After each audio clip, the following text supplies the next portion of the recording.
Bismillahirrahmanirrahim. Assalamualaikum warahmatullahi wabarakatuh.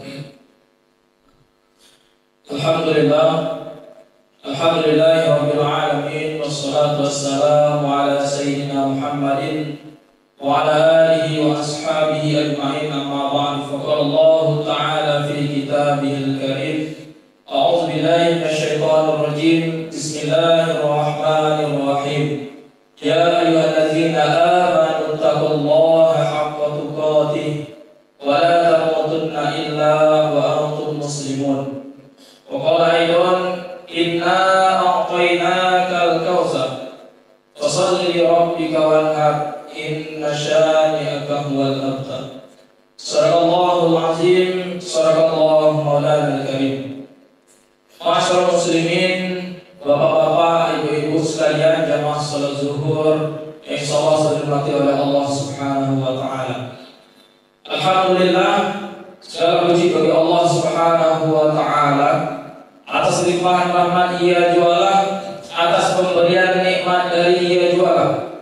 Kita masih digerakkan hati kita masih tergerak hati kita, dipanggil oleh Allah Subhanahu wa taala melalui seruan azan tadi untuk melangkahkan kaki untuk menunaikan kewajiban kita, yakni salat zuhur secara berjamaah. Maka sungguh hal itu merupakan keberuntungan bagi kita. Maka sesungguhnya adanya kita di sini sekarang, duduk di masjid ini sekarang, merupakan sebuah keberuntungan bagi kita, merupakan sebuah nikmat yang besar dari Allah Subhanahu wa taala yang telah menggerakkan hati kita di sela-sela kesibukan duniawi kita hingga kita dapat duduk di dalam sini hingga nanti dilanjutkan untuk melaksanakan sholat zuhur secara berjamaah. Alhamdulillah, summa alhamdulillah. Bapak Ibu sekalian dirahmati oleh Allah Subhanahu wa taala, tanpa kita sadari atau mungkin sebagian kita menyadari hal ini, bahwa waktu terus saja berlalu, waktu terus saja berjalan, dan alhamdulillah sekarang kita telah berada di bulan Zulqa'dah, yang mana tidak sampai 1 bulan lagi kita akan memasuki akhir dari tahun bulan Hijriah, yakni bulan terakhir adalah bulan Zulhijjah. Bapak Ibu dirahmati oleh Allah Subhanahu wa taala, kembali lagi tentang bekal nikmat yang telah diberikan oleh Allah Subhanahu wa taala. Maka sesungguhnya jika kita ibaratkan ketika keadaan kita dalam keadaan sulit, kita bayangkan saja kehidupan kita. Suatu saat atau suatu hari kita dilanda musibah, kita dilanda kemalangan, kita membutuhkan uluran bantuan dari orang-orang terdekat kita. Maka ketika itu pula datang orang membantu kita tanpa pamrih. Maka ketika itu pula ada orang yang mengatakan membantu kita, maka sesungguhnya hati nurani kita tentunya sangat berterima kasih kepadanya. Bahkan sebagian kita terkadang normalnya ingin membalas kebaikannya tersebut, bahkan berlipat pula dari kebaikan yang ia berikan. Maka sesungguhnya bagaimana dengan Allah Subhanahu wa taala? Bapak Ibu dirahmati oleh Allah Subhanahu wa taala, bagaimana dengan Allah Subhanahu wa taala yang sampai hari ini, sampai detik ini masih memberikan kita kehidupan, kita masih bisa hidup hingga detik ini? Pernahkah kita membayangkan bagaimana cara kerja jantung kita?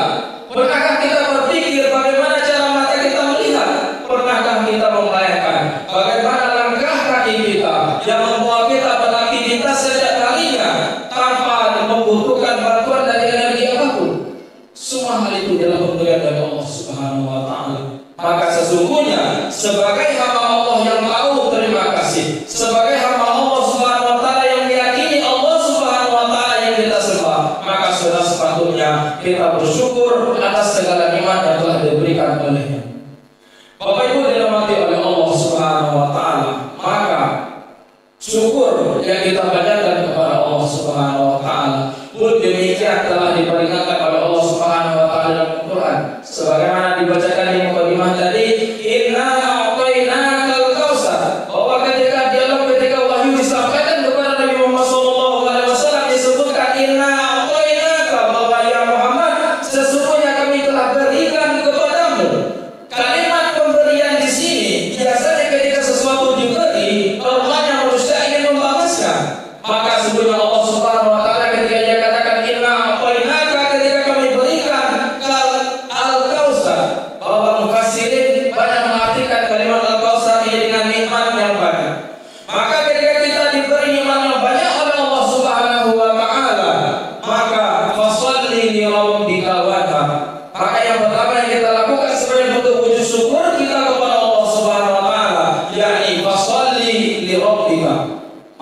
laksanakanlah sholat. Maka dirikanlah sholat li rabbika, karena Tuhanmu. Di situ disebutkan kepada baginda Muhammad, maka sholatlah karena Tuhanmu ya Muhammad.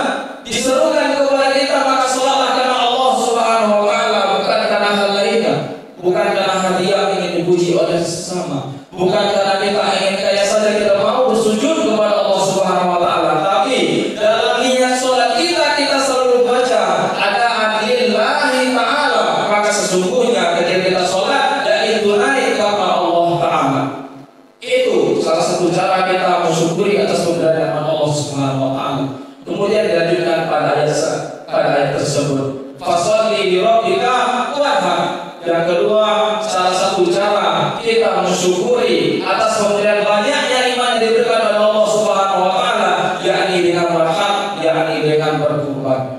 Bapak Ibu dirahmati oleh Allah Subhanahu wa Ta'ala, maka Masya Allah, sungguh banyak yang telah diberikan oleh Allah Subhanahu wa Ta'ala. Sungguh banyak setiap harinya yang bahkan disebutkan oleh Allah Subhanahu wa Ta'ala, wa in ta'uddu ni'matallahi la tuhsuha. Maka sungguhnya jika kita menghitung, jika kamu menghitung nikmat Allah Subhanahu wa Ta'ala, la tuhsuha, kita tidak akan mampu untuk menghitungnya. Maka itu Bapak Ibu sekalian, sebentar lagi momentum Zulhijjah, sebentar lagi. Bagi kita yang memiliki kelapangan rezeki, maka buktikanlah dengan rasa terima kasih kita, dengan rasa syukur kita kepada Allah Subhanahu wa Ta'ala, yakni berkorbanlah. Sebab apa? Itu merupakan sebuah amalan yang paling disukai oleh Allah Subhanahu wa Ta'ala. Itu merupakan amalan di bulan Zulhijjah. Jika sebagian saudara kita berangkat untuk menunaikan ibadah haji, maka kita yang tidak berangkat, maka tunaikanlah kurban sebagaimana dihukumkan di situ, yakni hukum yang sunnah muakkad, yakni sunnah yang dikuatkan. Bapak Ibu dirahmati oleh Allah Subhanahu wa Ta'ala, kita mesti mencontoh kaum sahabat pada zaman dahulu kala. Ketika sebuah amalan, ada sebuah amalan yang dihukumi sunnah, maka mereka bersemangat untuk mengerjakannya. Sebab apa? Ketika itu bernilai sunnah, maka hal tersebut jika dikerjakan, maka pastinya bernilai pahala. Jangan dibalik logika para sahabat zaman dahulu seperti itu.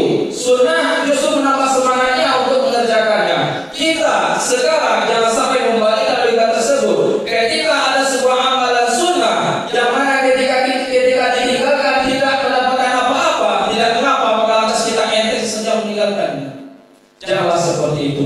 Apa yang dirahmati oleh Allah Subhanahu wa Ta'ala, maka sesungguhnya amalan kurban ini paling tidaknya ada niat dari kita untuk mengerjakannya. Mungkin jika tidak tahun ini, bisa tahun besok. Mungkin jika tidak tahun depan lagi, bisa tahun-tahun berikutnya. Setidaknya ada rasa di dalam diri kita untuk membalas, untuk mensyukuri nikmat Allah Subhanahu wa Ta'ala. Dan di antara sebagai perwujudan syukur atas nikmat Allah Subhanahu wa Ta'ala tersebut, yakni dengan melaksanakan kurban pada Idul Adha.